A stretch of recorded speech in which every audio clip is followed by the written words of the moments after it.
Assalamualaikum warahmatullahi wabarakatuh. Apa kabar anak-anakku? Ustaz Arifin berharap kalian semua tetap sehat dan semangat mengikuti pembelajaran kita hari ini. Baik, hari ini kita akan belajar muatan PPKN pembelajaran kedua untuk tema 2. Nah, yang akan kita pelajari hari ini terkait dengan pelaksanaan hak dan kewajiban secara seimbang. Namun sebelumnya, kalian bisa menyiapkan buku bahan belajar daring jilid 2, kemudian buku paket tema 2, serta alat tulis. Anak-anakku, mari kita awali pembelajaran kita hari ini dengan bacaan basmalah. Bismillahirrahmanirrahim.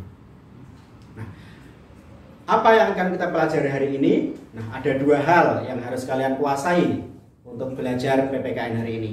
Yang pertama, siswa dapat memberikan contoh hak dan kewajiban dalam kehidupan sehari-hari. Kemudian yang kedua, siswa dapat menjelaskan pentingnya pelaksanaan hak dan kewajiban secara seimbang.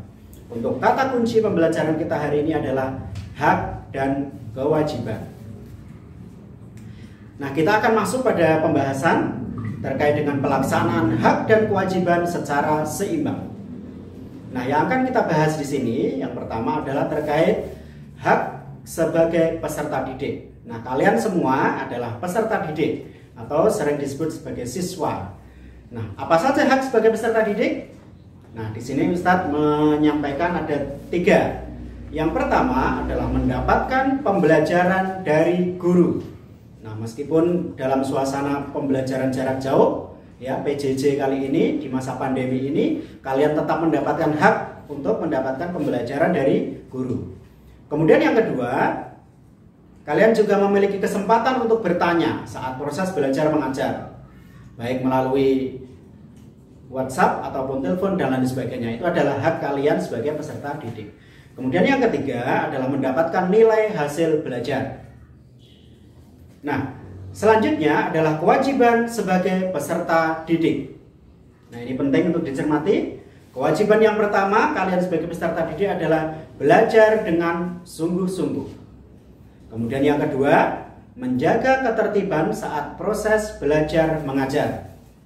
Nah, menjaga ketertiban ini kalau dalam situasi yang normal berarti di dalam kelas saatnya belajar mengajar berarti kita semua tertib sesuai aturan. Nah, ketika di rumah, meskipun ustadz-ustadzah tidak secara langsung bisa mengawasi, tapi sebagai anak yang bertanggung jawab, yang menjalankan kewajiban dengan baik, tentu kalian juga berusaha untuk tertib sesuai dengan jadwal yang ada pada hari ini.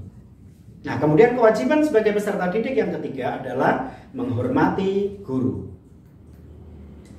Nah, berikutnya yang akan kita bahas adalah tentang pentingnya pelaksanaan hak dan kewajiban secara seimbang. Nah, ini di sini ada ilustrasi gambar timbangan. Nah, di sebelah kanan dan kiri itu ada hak dan kewajiban. Ini timbangannya sejajar atau seimbang. Artinya pelaksanaan hak dan kewajiban itu memang harus dilaksanakan secara seimbang.